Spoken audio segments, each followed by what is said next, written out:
Have you ever felt like you were moving all day, yet somehow getting nowhere?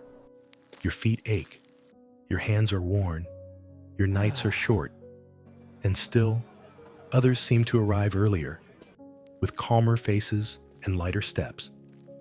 This is a story from another time, but its lesson has never grown old.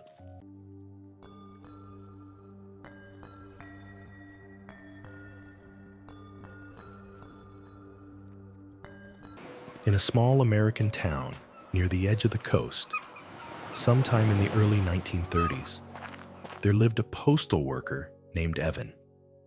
Evan was known throughout the town for one thing above all else. He never stopped moving.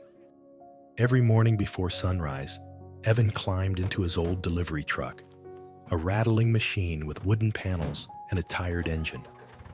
On days the truck failed, he used a wagon and walked the rest. He carried a thick leather mail bag across his shoulder and a folded paper map tucked into his coat. Evan believed in honest effort. He believed the man who walked the most miles deserved the greatest respect. So Evan rushed. He skipped breakfast. He ignored rest. He delivered letters at a near run, boots striking dust and stone. If I move faster, he told himself, I will finish sooner. But he never did. By afternoon, Evan's hands shook. His eyes blurred over names and addresses written in ink.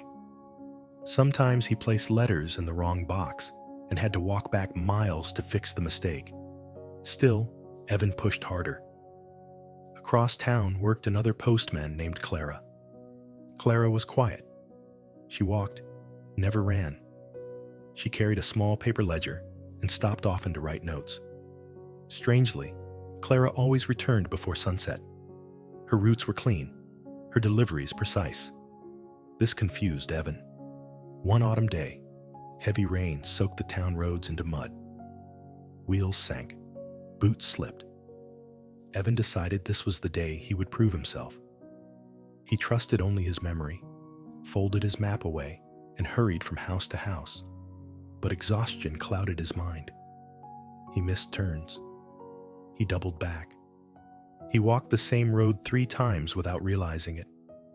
By late afternoon, Evan stopped beneath an old oak tree, chest rising fast. For the first time, he admitted the truth. He wasn't lost on the road. He was lost in his thinking. That evening, Clara found him sitting on the wagon step. You look tired, she said gently. I work harder than anyone, Evan replied. So why do I always fall behind? Clara sat beside him and opened her ledger. Inside were neat lines, grouped routes, marked streets. I don't walk less than you, she said. I just walk with intention. The next morning, Clara showed Evan her routine. Before moving, she planned. She studied the map. She grouped nearby houses. Movement without thought, she said. It's just wandering. Slowly, Evan began to change. He planned his routes. He rested at noon. He trusted paper, not pride. Something remarkable happened. He walked fewer miles, yet finished earlier. Mistakes faded. Energy returned. Weeks later, Evan smiled as he closed his ledger at sunset. For the first time in years, he wasn't exhausted. This story isn't about postmen. It's about anyone who believes that suffering proves dedication. Remember this: hard work builds the road, but strategy tells you where to walk. Don't confuse motion with progress.